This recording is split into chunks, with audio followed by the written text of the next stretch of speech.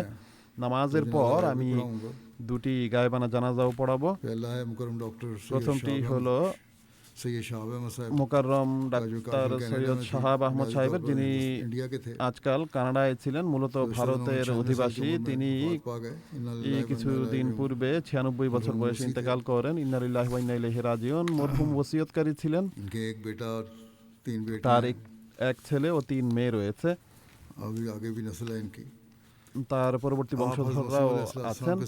তিনি হযরত মুসলিম আউদ ইসলামের সাহাবী হযরত সৈয়দ ইরাদত হোসেন সাহেব রাদিয়াল্লাহু তাআলা আনহু বিহার निवासी थे। প্রদেশের নিবাসী, তার নাতি ছিলেন। তিনি আলিগড় বিশ্ববিদ্যালয়ে মুসলিম বিশ্ববিদ্যালয় থেকে মনোবিজ্ঞানে এমএসসি করেন। এরপর বিহার বিশ্ববিদ্যালয় মুজফ্ফরপুর থেকে এমএ করেন। পরবর্তীতে গ্লাসগো বিশ্ববিদ্যালয় স্কটল্যান্ড থেকে একই বিষয়ে পিএইচডি ডিগ্রি অর্জন করেন। 1968 সালে হযরত খলিফাতুল মসিহ সালেস রাহিমাহুল্লাহ তাআলার নির্দেশে कनाडा चले गए। কানাডায় চলে যান प्रोफेसर এবং সেখানে বিশ্ববিদ্যালয়ের প্রফেসর হিসেবে ক্লিনিক্যাল সাইকোলজি বিষয়ে শিক্ষাদান করেন। 9 বছর পর্যন্ত साइकोलॉजिस्ट के तौर ক্লিনিক্যাল সাইকোলজিস্ট হিসেবে প্র্যাকটিস করতে থাকেন। মরহুম বিভিন্ন সময়ে ভারত ও কানাডায় জামাতের বিভিন্ন সেবার তৌফিক পেয়েছেন।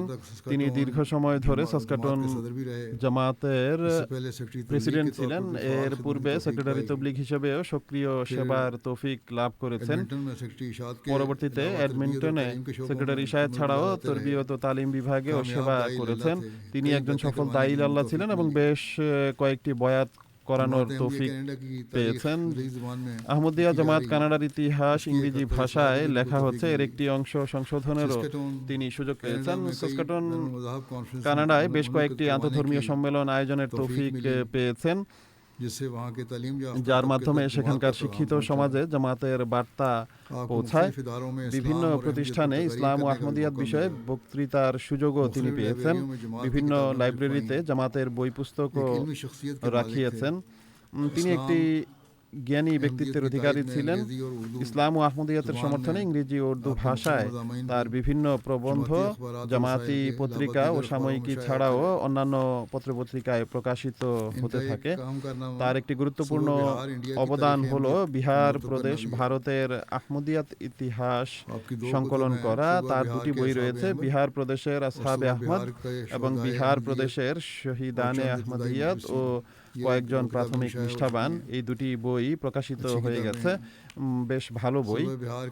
বিহার প্রদেশের আহমদীদের সাথে নিয়মিত যোগাযোগ রাখতেন এবং তাদের অবস্থা সংগ্রহ করতেন। তার তৃতীয় একটি বইও রয়েছে, বিহারে আহমদিয়াত। এটিও সম্পূর্ণ হয়েছে, যা ইংরেজি ভাষায় রচিত হয়েছে। তিনি ছিলেন একজন সৎ পরহেজগার বুজুর্গ ও আদর্শ আহমদী। সর্বদা ইসলামী বিধান পালনকে নিজের প্রাথমিক দায়িত্ব মনে করতেন। হযরত মহানবী সাল্লাল্লাহু আলাইহি ওয়াসাল্লাম, হযরত মসিহ মাউদ আলাইহিস সালাতু ওয়াস সালাম ও খিলাফতের সাথে গভীর নিষ্ঠাপূর্ণ ও আত্মত্যাগের সম্পর্ক ছিল। তার ছেলে সৈয়দ মুবারক বলেন যে সারা জীবনের শুধুমাত্র একটি উদ্দেশ্য বানিয়েছিলেন তিনি, আর তা হলো আল্লাহ তাআলার সন্তুষ্টি অর্জন করা। অতএব তিনি 5 ওয়াক্ত নামাজে অভ্যস্ত ছিলেন। ইবাদতের বিশেষ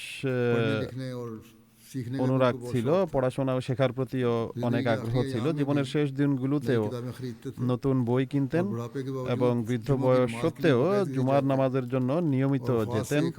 আর মৃত্যুর 1 সপ্তাহ পূর্বেও পশ্চিম কানাডার জলসায় অংশগ্রহণ করেছিলেন। তাবলীগের প্রতি অনেক আগ্রহ ছিল এবং বিভিন্ন শ্রেণীতে গিয়ে তাবলীগ করতেন। প্রতিটি বিষয়ে খলিফার কাছ থেকে পথ নির্দেশনা নিতেন। আমার কাছেও তার অনেক চিঠি আসতো, তার লেখা বইও তিনি পাঠাতেন। চাঁদার ক্ষেত্রে সর্বদা সবার আগে থাকতেন। জীবনের শেষ 4 বছরে নিজের আয়ের পঞ্চমাংশ ওসিয়ত করেছিলেন। আল্লাহ তাআলা তার প্রতি ক্ষমা ও রহমতের আচরণ করুন। দ্বিতীয় স্মৃতিচারণ হলো মুবারক খোখর সাহেব লাহোরের, যিনি ইনশাআল্লাহ খোখর সাহেবের ছেলে ছিলেন। তিনিও কয়েকদিন পূর্বে 81 বছর বয়সে ইন্তেকাল করেছেন। ইন্না লিল্লাহি ওয়া ইন্না ইলাইহি রাজিউন। তিনিও মুসি ছিলেন। अफजल खोखर साहब शहीद गुजरांवाला के আফজাল सबसे খোখর छोटे भाई সাহেব শহীদ और अशरफ গুজরাওয়ালার खोखर साहब সবচেয়ে शहीद ছোট के चाचा ভাই এবং আশরাফ दो খোখর সাহেব শহীদের शहीद हैं চাচা इनके ছিলেন। खानदान में। তাদের পরিবারে দুইজন শহীদ রয়েছেন। हज़रत खलीफा मसीह राबे হযরত খলিফাতুল के साथ মসিহ खास ताल्लुक রাবের था। সাথে उन्होंने বিশেষ সম্পর্ক ছিল। इनकी शादी তিনি करवाई, रिश्ता তার करवाया। বিয়ে করিয়েছিলেন, और তার বিয়ের সম্পর্ক बहुत करीबी ঠিক करेছিলেন এবং ताल्लुक था उनके তার साथ। সাথে খুব ঘনিষ্ঠ সম্পর্ক ছিল खिलाफत से पहले भी খিলাফতের পূর্বেও। हज़रत खलीफातुल मसीह হযরত খলিফাতুল মসিহ রাবে রাহিমাহুল্লাহ তাআলার উৎসাহেই कराची में अपना कारोबार তিনি शुरू किया করাচিতে নিজের ব্যবসা শুরু और করেন এবং कामयाब कारोबार খুব रहा। সফল लेकिन ব্যবসা जमाती ছিল।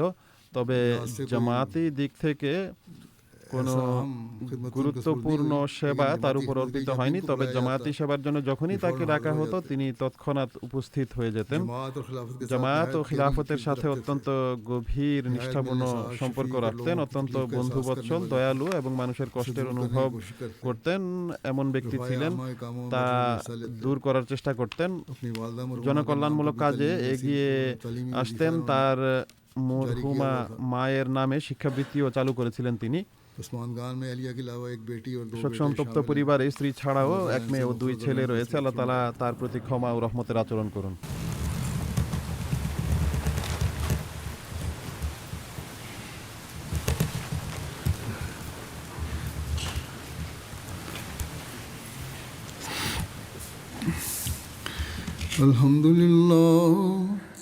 الحمد لله نحمده ونستعينه ونستغفره